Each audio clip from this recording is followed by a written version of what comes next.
friends told me Abby be strong. He doesn't deserve another chance, but I forgive you. No. There's something magical about a TV show firing on all cylinders until everything changes at the end. Sometimes the final season stumbles, leaving fans with questions, frustration, or nostalgia for what came before.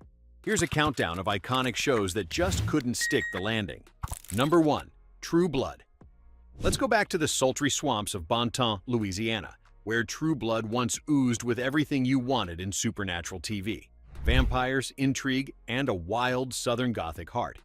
Premiering on HBO in 2008, the earlier seasons drew you in with sharp social satire, magnetic performances from Anna Paquin and Stephen Moyer, and a stew of love, danger, and moral ambiguity.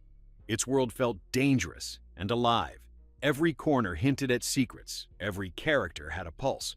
But by the 7th and final season in 2014, something unmistakable had changed. Storylines sped up as if racing a clock, sacrificing the rich backstories that made fans care.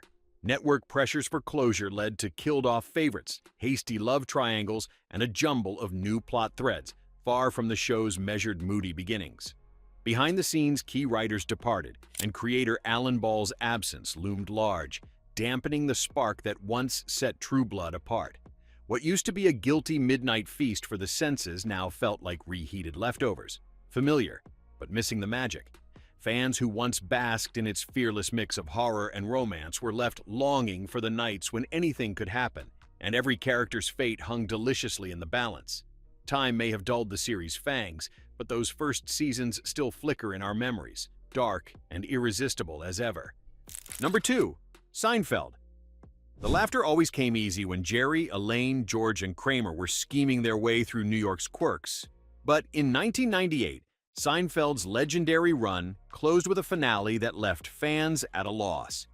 For 9 seasons, the sitcom built a world where the trivial felt profound, thanks to the wit of creators Jerry Seinfeld and Larry David, and a cast whose rhythms felt like home. But in the last episode, a plane malfunction lands the four in a small Massachusetts town, where they are arrested and put on trial for their lifelong selfishness. Parading a greatest hits lineup of guest stars from past seasons, the finale was less a nostalgic embrace and more an indictment of its own characters. Instead of growth or catharsis, we got a sly meta joke and a jail cell. Seinfeld and David openly admitted they wanted a cold send-off. No hugs, no lessons, no sentimentality. Yet, for viewers who had made these characters part of their week, the lack of resolution or warmth stung. Critics and fans alike called the ending divisive, with the New York Times bluntly describing it as a betrayal of the show's own spirit. Seinfeld rewrote the sitcom rulebook and then tore out the last page, leaving pop culture with a memorable, if not cathartic, full stop. Next time you hear a clanging bass riff, you might just remember that offbeat courtroom and wonder what real closure would have sounded like. Number 3. That 70s show. The Basement just didn't feel the same once Eric Foreman and Michael Kelso faded from the scene. For 7 seasons, that 70s show was about as close as you could get to hanging out with your own circle of friends, laughing at Fez's quirks, Hyde's sarcasm, and Red's biting dumbass. But in 2005, contractual crossroads and careers shifting gears meant Topher Grace and Ashton Kutcher left their signature roles behind. Suddenly, the show's last season had to fill that familiar couch with strangers. New arrivals like Randy Pearson tried to bond with Donna and the gang, but the glue just wasn't there. Every episode seemed to lean a little too hard into bell-bottoms and catchphrases, as if dazzling the audience with nostalgia could distract from the missing chemistry. Even Red and Kitty's kitchen felt lonelier, the laughter looping more from memory than true momentum. The storyline shuffled through prom night themes and old flame callbacks, but the spark had cooled off. By the time the lights faded on the Foreman's kitchen at the end of 2006, loyal fans were left chasing echoes of "Hello, Wisconsin," knowing the real magic was in the crew you started with. Sometimes, no matter how colorful the lava lamp, it just can't light up the room like it used to. Number 4. Scrubs, Season 9, Med School. The hospital halls once rang with the quick-witted banter and heartfelt lessons that made Scrubs a fan favorite. But when the show returned in 2009 for a 9th season, something felt off from the very first episode. Gone were most of the original faces. Zach Braff's JD only popped in for a handful of episodes, while Turk, Dr. Cox, and a few others took a backseat. In their place were a new crop of med students bumbling through a rebooted Sacred Heart, now part of a university. This season was less like a last chapter and more like a whole new book. ABC, eager to extend the franchise after acquiring it from NBC, pushed for fresh leads, hoping to recapture lightning in a bottle. But loyal fans quickly felt the shift. The quirky heart and tight camaraderie that defined all those moments with Carla, Elliot, and the janitor just didn't translate to the new group. The backdrop had changed, the chemistry felt forced, and the humor lacked its signature spark. Even the fantasy sequences, once so clever and endearing, felt wedged in for nostalgia's sake. By the May 2010 finale, Scrubs Med School ended not with a soaring goodbye, but a quiet whimper, leaving viewers nostalgic for the real final season that never quite arrived. There's a certain ache in seeing a beloved show lose its pulse, but in reruns, the original magic always lingers. Number 5. The X-Files, Original Run. A single flashlight's beam cutting through the darkness. That image sold millions on The X-Files, sending a chill down your spine and drawing you into 9 seasons of the unexplained. What began in 1993 as a fresh exploration of monsters, conspiracies, and the chemistry of Mulder and Scully became appointment television for a generation. But by season 9, something vital had flickered out. David Duchovny's Mulder was mostly gone, with Gillian Anderson's Scully not far behind. New faces filled their FBI badges, but could never recapture the original's haunting magnetism. Plots grew dense with shadowy government cabals and tangled mythologies. The show's signature Monster of the Week format faded, replaced by serialized arcs that left longtime fans more puzzled than intrigued. Even the unforgettable theme song felt lonely without Mulder's wild theories or Scully's skeptical eyebrow.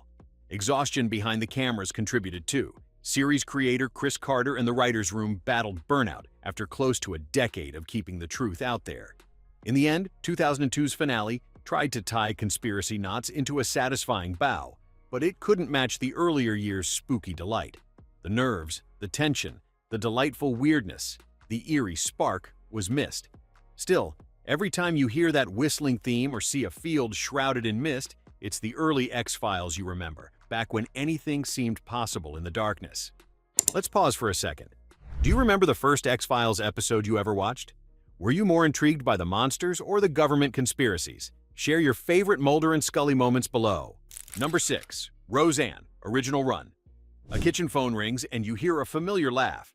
Roseanne was once the sitcom that felt like your own family dinner table, messy and honest. From its start in 1988, the show climbed into America's heart as a bold voice for the working class, serving real struggles, sharp humor, and that indomitable Lanford spirit. But in its 9th and original final season, everything changed. The Connors, who'd always scraped by, hit a sudden windfall and won the state lottery. The very things that made Roseanne remarkable, its blue-collar grit, raw family dynamics, and the sense that their victories were hard-earned, faded into wild, almost surreal storylines. Roseanne met celebrities, the tone veered into fantasy, and longtime fans grew uneasy. Behind this left turn was a tangle of creative exhaustion and the urge to keep things unpredictable after nearly a decade on ABC. In the controversial series finale in May 1997, it was revealed that much of Season 9 hadn't really happened at all.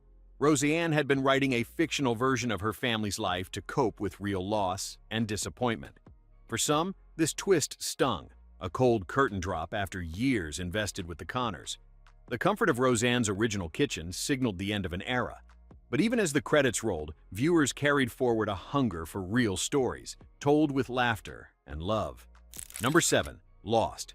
Rain-soaked jungle, ominous numbers, polar bears on a tropical island. Lost drew you in week after week with a swirl of secrets and survivor drama. When it debuted on ABC in 2004, its crash survivors and cryptic mysteries hooked millions. For years, you scrawled theories on napkins, guessing at the island's true nature and deciphering the whispers in the woods. By the time Season 6 arrived in 2010, the show pivoted hard into philosophical territory, unraveling through flash sideways and cosmic showdowns. But as the climax unfolded, many felt the deepest riddles were left unsolved, especially the infamous questions around the Dharma Initiative, the island's glowing heart, and what it all meant. Behind the scenes, the creators faced mounting pressure, originally eyeing a shorter run, but only granted a final end date as late as Season 3. That forced them to stretch, then sprint, to the finish. The result? A finale that left fans wrestling with ambiguous closure and characters wandering through a misty church, sparking heated debates. Yet for all the confusion, Lost's ambition and emotional pull live on, a reminder of television's power and peril when giving shape to the unknown. The beach is empty now, but you can still hear the waves and argue over what really happened. Number 8. Game of Thrones. Polarizing isn't a strong enough word for what happened when Game of Thrones reached its 8th and final season. After nearly a decade of building up the rich tapestry of Westeros, fans tuned in during the spring of 2019 with hopes for a satisfying payoff. Instead, the feeling of whiplash settled in as the storylines that once unfolded with methodical depth suddenly careened toward an end. Beloved and reviled characters alike made abrupt decisions that left millions scratching their heads. Daenerys, the breaker of chains, spiraled into chaos in mere minutes of screen time. Jaime's redemption arc seemed to unravel overnight.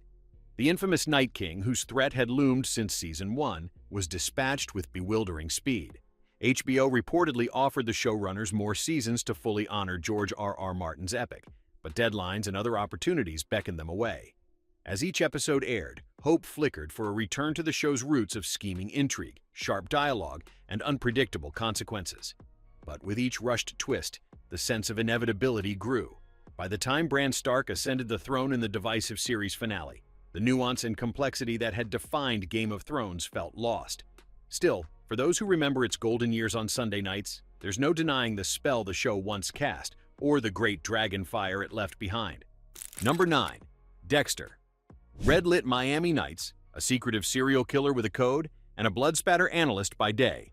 Dexter Morgan made his debut on Showtime in 2006, capturing viewers with a unique blend of suspense and dark humor. For 7 seasons, Dexter balanced horror and heart, never letting you forget the razor's edge he walked between justice and monstrosity. But then came Season 8 in 2013, and everything changed. The final chapters dragged Dexter through meandering storylines, chasing threads that never tied up with the same moral clarity or urgency that made early seasons so addictive. The tension fizzled, replaced by network-driven plots desperate to fill more episodes than the story seemed able to bear. All momentum led to an eerie, hollow close. Dexter faked his own death and, in a scene that instantly became infamous, faded into obscurity as an Oregon lumberjack. Fans who had been riveted by each ritual and reveal were left squinting at their screens, bewildered and betrayed. For many, the finale turned Dexter from a genre-redefining phenomenon into the butt of television's ultimate what happened joke. Still, if you only remember the early seasons, the sizzle of Michael C. Hall's performance, and the blood-red sunrise over Miami, you can recapture the thrill that once had a nation holding its breath. Sometimes the most daring journeys are the hardest to end. Number 10. How I Met Your Mother. It's impossible to forget the sharp turn How I Met Your Mother took in its 9th season. After years spent in McLaren's pub, hanging on every story Ted Mosby told his kids, viewers had come to love the show's clever wordplay, heartbreak, and heartfelt friendships. Then came 2014, the final season, packed almost entirely into one weekend, took familiar characters on a roller coaster of rushed emotional arcs. Years of patient storytelling and Barney and Robin's relationship development were set aside for a final, polarizing twist. Against the backdrop of loyal fans' expectations, showrunners Carter Bays and Craig Thomas held tight to their original ending, even as the characters and their chemistry had organically shifted over the years. The finale's flash-forwards and gut-punch reversals left loyal followers torn between nostalgia for the early magic and disappointment at how the journey ended. How I Met Your Mother went from comfort watch to conversation starter, proof that even beloved sitcoms can struggle to say goodbye. Still, the laughter and community built week after week in those earlier seasons linger for many. As the credits faded and the blue French horn reappeared, viewers were left looking back, treasuring the warmth of years past, even as the ending left them unsettled.